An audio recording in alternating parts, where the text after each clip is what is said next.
நான் பாப்பாவுக்கு பாதாம் கொடுக்கறதுக்காக நைட்டே வந்து ஒரு 4 பாதாம் ஊற வச்சு எடுத்திருக்கேன்.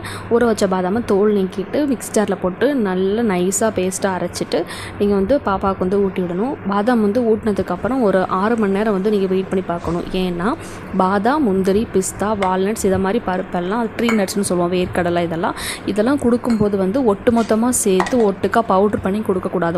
முதல் ஸ்டார்ட் பண்ணும்போது அது வந்து அலர்ஜி கொடுக்கறதுக்கான வாய்ப்பு கொஞ்சம் அதிகமாக இருக்குது ஒரு சில குழந்தைங்களுக்கு. அதனால் ஒரு நட்ஸாக வந்து நீங்கள் குழந்தைக்கு பழக்கப்படுத்தணும்.